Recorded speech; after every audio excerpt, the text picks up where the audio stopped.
po natin ang mensahe ng ating punong lungsod ng Pasig. Mga kasama, palakpakan po natin si Mayor Vico Soto.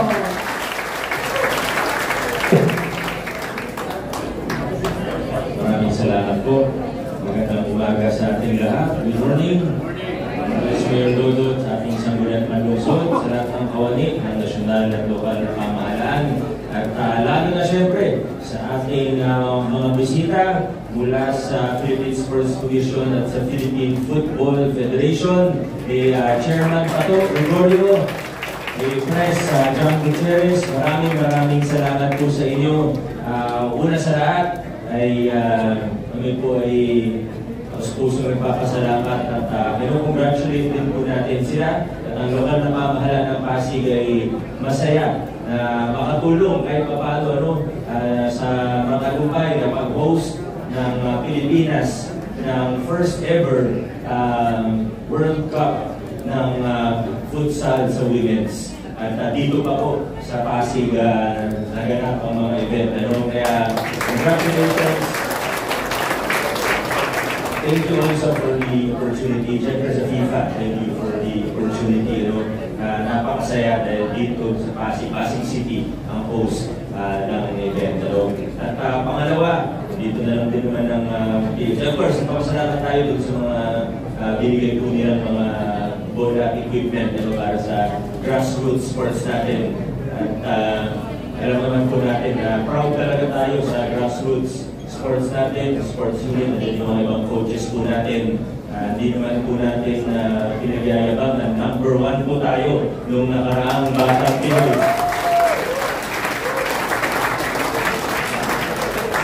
At gusto ko lang po i-congratulate lalo ng PSC dahil napaka-successful ng Batang Pinoy. At hindi lang po Batang Pinoy, kundi nakikita natin mula sa reopening ng complex, ng Field Sports Complex, Ultra, at hanggang sa iba pang mga development sa iba't ibang sport, iba't ibang pasilidad. Napakaraming magandang development through the Philippine Sports Commission or PSC. Congratulations sa lahat ng ginagawa ninyo. Yun lang po muna. Maraming salamat sa inyong lahat. Congratulations ulit sa lungsod ng Pasig, sa PSC, sa PFF, sa lahat ng iba pang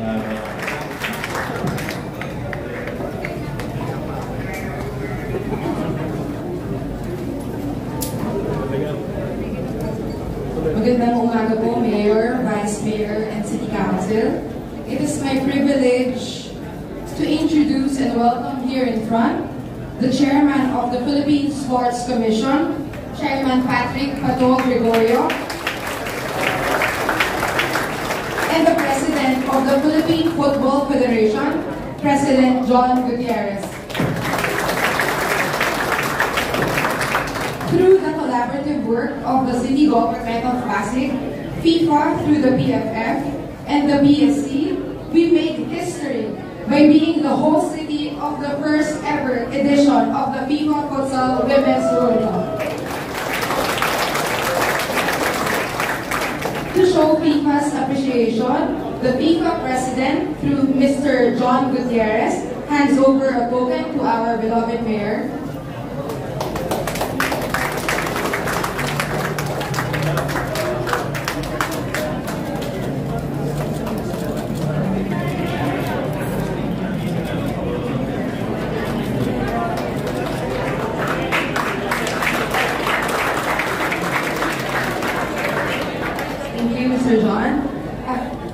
And to strengthen the development of our grassroots program, PSC Chairman Pato turns over futsal and volleyball balls to the city's grassroots sports development team.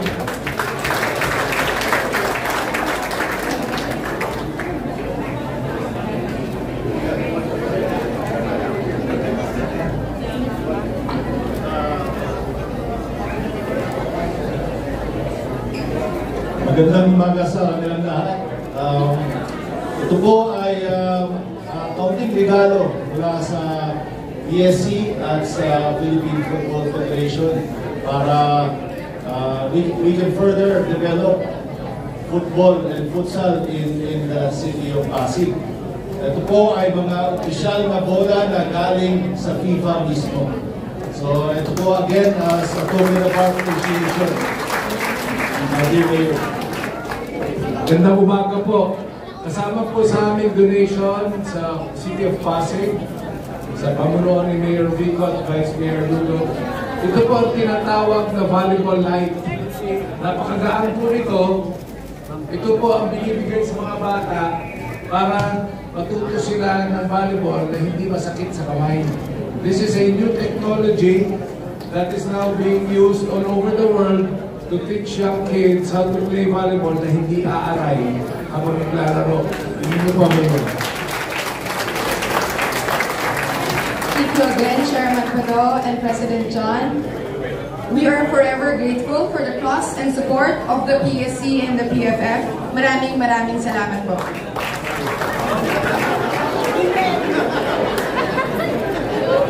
Maraming salamat po, Chairman Franklin Gregorio and President John Gutierrez. Tinatawagan naman po si Attorney Bernice Mendoza mula sa Office of the City Mayor. Good morning po sa lahat. Good morning, Mayor, Vice Mayor, Council. On behalf of, I think I'm here. Ayan po, gusto lang namin po palihin kayo lahat ng Happy Pop Dev Week. Una po kayo sa atin, by City Ordinance number 6, Series of 2025, Population and Development Office. Although since 1992 pa po, ang declaration ni President Ramos celebrating the National Pop Dev Week, ay ngayon ay humahabol tayo. Siguro si Consi Cory na lang po ang mag-explain bilang break channel. Magandang umaga po sa ating lahat. Tunay nga po, kahapon po nagsimula ang Pop Dev Week at ito po ay sineselebrate ng buong bansa. At dahil dito po sa ating sa Pasig, bagong-bago po ang aming bisita na talaga naman po pinagsikapan ng ating Sangguniang Luzon at siyempre with the approval of the Mayor ay ang ating po Pop Dev Office ay sadya na po maakto. Kahapon pa po magsimula, November 23 hanggang 29 po ang Pop Dev Week. At ang tema po natin ngayong taon na ito sa buong bansa ay People at the Heart of Development. Ibig sabihin, tao ang puso ng mapapaunlad. Yan po ang ating pinsusunod na tema at ang ating po mga aktibidades ay nagsimula na kahapon. Meron po kami ginawang webinar tungkol po ito sa sexual and reproductive health and rights of our young people. Sa webinar po, marami po kami na-share ng mga bagong datos mula sa nasyonal hanggang sa Pasig mismo. Kinolekta po ng ating City Health Department through the HEPO ang datos tungkol po sa ating mga kabataan. At meron po tayong 40 leader kabataan na sumama sa malayang talakayan kahapon po mula alas 8 ng umaga hanggang alas 12 ng tanghali. At meron pa po tayong mga gagawin mga aktibidades upang ipakilala at magkaroon po ng mas mataas na antas ng kaalaman at kamalayan ang ating buong Pasig City tungkol sa pag-anak ng pagpunlad ng tao dito sa Pasig. Meron po kami guest lectures sa dalawang po natin mga paaralan, sa Pasig Catholic College at saka po sa isang senior high school sa atin po sa Manggahan. At sa 27 po, kami po ay maglalahad sa inyo kung ano ba itong PopDev at paano po kami makakatulong sa atin pong lahat ng opisina, mapapaunlad po at at ang ating po mga polisiya at mga programa ay magkakaroon po ng dating dahil po sa mga datos na amin po kolekta, inanalyze.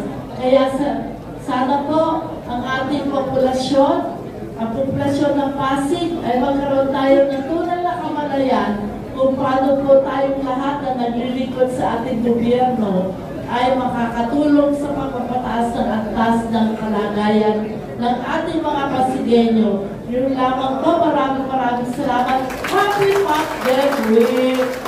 Thank you po. Ang boss po namin, una-una ay kundi ating attorney, Bernice Mendoza. Salamat po marami. I-invite ko na po in advance ng City Council and yung department heads po. Represent ko yung Philippine Statistics Authority ng preliminary data. So sa session 1 po to sa Thursday, we will send out the invite. So thank you po. Happy Cocktail Week. Maraming salamat po.